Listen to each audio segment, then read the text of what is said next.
সন্তান শ্ৰী তেজ হাজৰিকা ডাঙৰীয়া, তেখেতৰ ভাতৃ সমৰ হাজৰিকা ডাঙৰীয়া, সাংস্কৃতিক পৰিক্ৰমা বিভাগৰ মন্ত্ৰী বিমল বৰা ডাঙৰীয়া, মন্ত্ৰী ৰণোজ পেগু ডাঙৰীয়া, জয়ন্ত মল্ল বৰুৱা ডাঙৰীয়া, সন্মানীয় বিধায়ক ৰমেন্দ্ৰ নাৰায়ণ কলিতা ডাঙৰীয়া, গুৱাহাটী পৌৰ নিগমৰ মেয়ৰ মৃগেন শৰণীয়া ডাঙৰীয়া, কুইন ওজা ডাঙৰীয়ানী, গুৱাহাটী বিশ্ববিদ্যালয়ৰ উপাচাৰ্য প্ৰফেচাৰ ননী গোপাল মহন্ত ডাঙৰীয়া, আজিৰ সভাৰ নিৰ্দিষ্ট বক্তা শ্ৰী বিদ্যুৎ কুমাৰ ভূঞা ডাঙৰীয়া, ভূপেন হাজৰিকা ডাঙৰীয়াৰ অনুগামী আজিৰ উপস্থিত সুধীবৃন্দ, তেখেতৰ পৰিয়ালবৰ্গ আৰু অতিকে শ্ৰদ্ধাৰ উপস্থিত ৰাইজ। পবিত্ৰ অসম ভূমিৰ অমল গৌৰৱ, দেশৰ বৰ্ণিল সাংস্কৃতিক ইতিহাসৰ অত্যুজ্জ্বল নক্ষত্ৰ, এটি অমৰ কণ্ঠ, সুধা কণ্ঠ ভাৰত ৰত্ন ডক্টৰ ভূপেন হাজৰিকা দেৱলৈ তেখেতৰ পবিত্ৰ উপজা দিনত মই সমগ্ৰ অসমবাসী ৰাইজৰ হৈ আমাৰ শ্ৰদ্ধাঞ্জলি জ্ঞাপন কৰিছোঁ। ভূপেনদাৰ কথা মনত পেলাওঁতে আমি কেৱল এজন অবিস্মৰণীয় কণ্ঠৰ গায়ক নতুবা অসাধাৰণ সংগীতকাৰ বা সকলোৰে হৃদয়ত স্পন্দন তুলিব পৰা এজন কবিক স্মৰণ নকৰোঁ।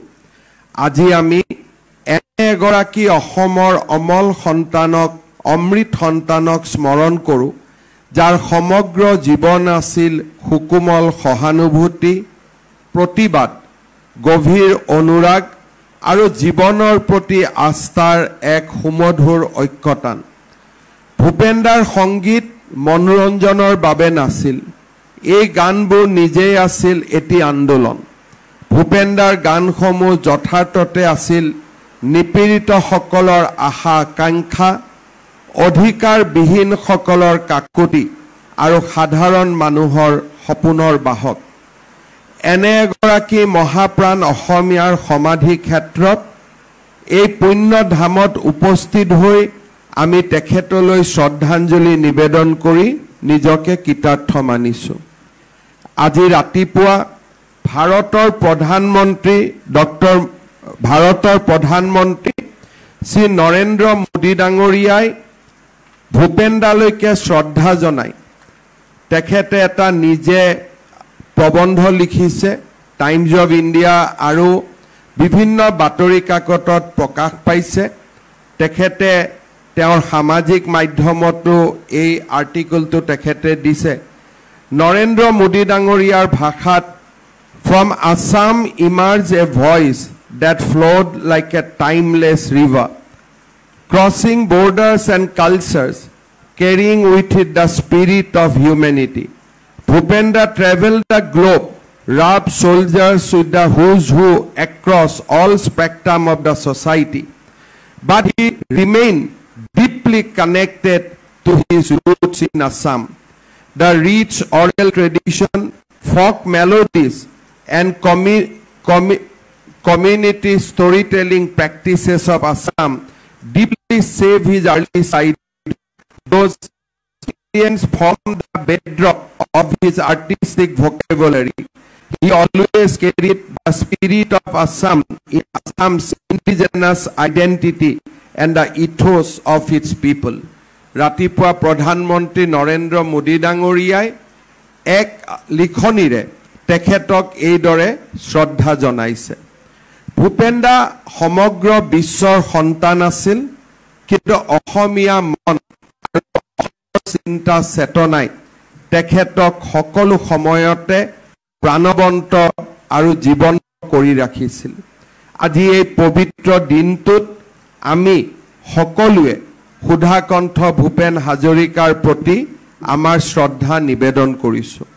ৰাজ্য চৰকাৰে ভূপেনদাৰ জন্ম শতবাৰ্ষিকীৰ এই সমগ্ৰ বৰ্ষটি ভূপেনদাৰ স্মৰণ কৰি বিভিন্ন অনুষ্ঠান আয়োজন কৰাৰ বাবে আগবাঢ়িছে। আমি সকলো অৱগত, অহা 13 তাৰিখে প্ৰধানমন্ত্ৰী নৰেন্দ্ৰ মোদী ডাঙৰীয়াৰ উপস্থিতিত ৰাজ্যবাসীয়ে পুনৰ এবাৰ ভূপেন দালৈ শ্ৰদ্ধা নিবেদন কৰিব। সেই সভাতে ভূপেন দাৰ বাবে ভাৰতৰ ৰিজাৰ্ভ বেংক অফ ইণ্ডিয়াই প্ৰস্তুত কৰা এটি বিশেষ মুদ্ৰাৰো প্ৰধানমন্ত্ৰী ডাঙৰীয়াই উদ্বোধন কৰিব। ভূপেন হাজৰিকা ডাঙৰীয়াৰ বিষয়ে সুন্দৰভাৱে লিখা এখন গ্ৰন্থ সিদিনাখন প্ৰধানমন্ত্ৰী ডাঙৰীয়াই উদ্বোধন কৰিব, যিখন গ্ৰন্থ ভাৰতৰ সকলো ভাষাতে অনুদিত হ'ব আৰু ভাৰতৰ প্ৰত্যেকখন মহাবিদ্যালয় আৰু বিশ্ববিদ্যালয়ৰ গ্ৰন্থগাৰক শুৱনি কৰিব। অসমৰ 20 লাখ পৰিয়াললৈ কিতাপৰ বৰ্ষৰ লগত সংগতি ৰাখি সেই গ্ৰন্থখনি আমি বিতৰণ কৰিম।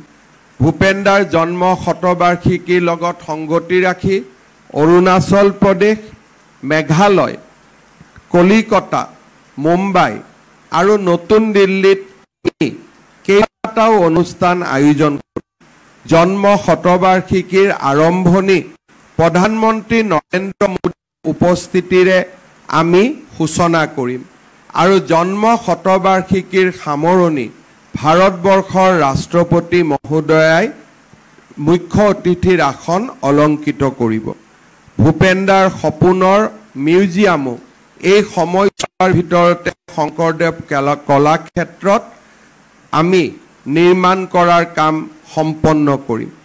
ভূপেন দাৰ গান, ভূপেন দাৰ সৃষ্টিক সংৰক্ষণ কৰাৰ ক্ষেত্ৰত সেই সংগ্ৰহালয়টোৱে এক নিৰ্ণায়ক ভূমিকা পালন কৰিব। আমি অসমৰ ৰাইজক আহ্বান জনাম যে ভূপেন দাৰ জন্ম শতবাৰ্ষিকীটি আৰু কেনেকৈ আমি সুন্দৰ কৰিব পাৰোঁ, অসমৰ নৱ প্ৰজন্মৰ মাজত তেখেতৰ চিন্তা, তেখেতৰ আদৰ্শ, তেখেতৰ জীৱন গাথাক কেনেকৈ সেউজ কৰি ৰাখিব পাৰোঁ, তাৰ বাবে ৰাইজৰ সুপৰামৰ্শ আমি কামনা কৰিম। ভূপেন দাৰ স্মৃতি, ভূপেন দাৰ সৃষ্টিক আমি কেনেকৈ বিশ্বৰ বৰসভালৈ লৈ যাব পাৰোঁ, তাৰ বিষয়ে অসমবাসী ৰাইজৰ পৰামৰ্শ আমি কামনা কৰিম।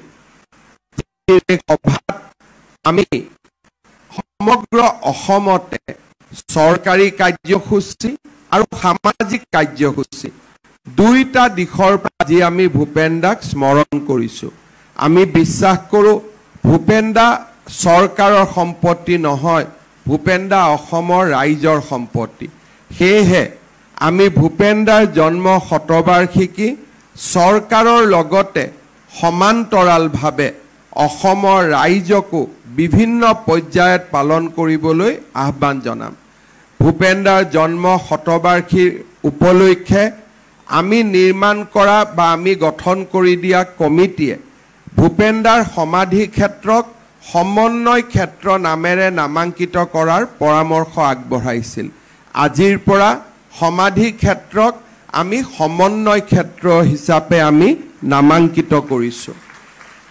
এইবাৰ বহাগৰ বিহুত আমি অসমৰ বিহু সমিতিবিলাকক আহ্বান জনাম এটা সন্ধিয়া যাতে ভূপেন দাৰ গানৰ কাৰণে উৎসৰ্গা কৰা হয়, কাৰণ এই বিহুটি ভূপেন দাৰ জন্ম শতবাৰ্ষিকীৰ সময়তে অনুষ্ঠিত হ'ব।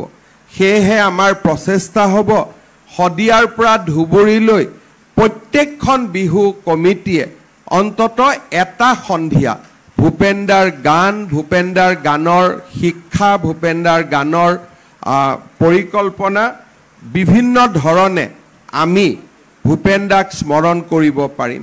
এই সমন্বয় তীৰ্থৰ লগতে অসমৰ বিভিন্ন স্থানত ভূপেন দাক কেনেকৈ আমি চিৰসেউজ কৰি ৰাখিব পাৰোঁ তাৰ বাবে আমি প্ৰচেষ্টা চলাম।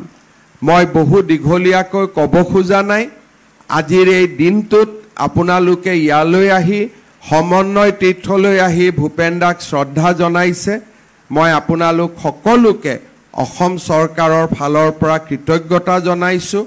শদিয়াৰ পৰা ধুবুৰীলৈ, বৰাকৰ পৰা ব্ৰহ্মপুত্ৰলৈ আজি সকলো স্থানতে ভূপেন দাক শ্ৰদ্ধা জনোৱা হৈছে। মই পুনৰ এবাৰ অসমবাসী ৰাইজলৈ মোৰ কৃতজ্ঞতা জনাইছোঁ।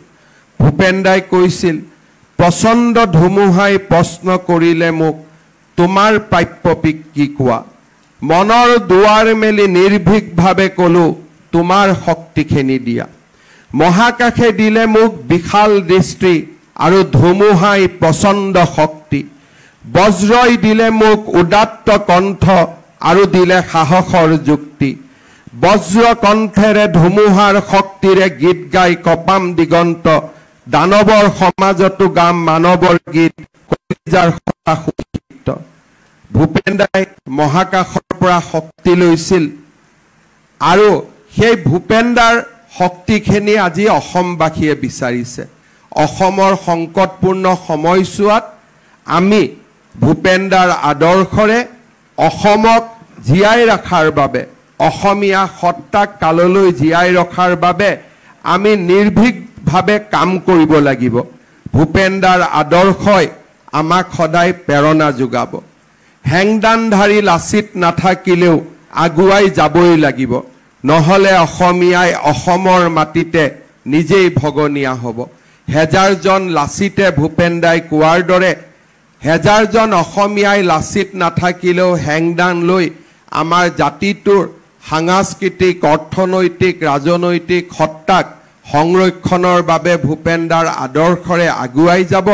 পুনৰ এবাৰ তেখেতৰ 100তম জন্ম জয়ন্তী দিনা তেখেতৰ পিতৃ মাতৃ আৰু ভূপেন দাক শ্ৰদ্ধাৰে সোঁৱৰণ কৰি পুনৰ এবাৰ মই ভূপেন দাৰ স্মৃতি জীয়াই ৰখাৰ বাবে আমি সকলোৱে অসমীয়া হিচাপে একেলগে কাম কৰিম, তাৰেই প্ৰতিশ্ৰুতিৰে মই মোৰ বক্তব্যৰ সামৰণি মাৰিছোঁ। ধন্যবাদ। জয় হিন্দ।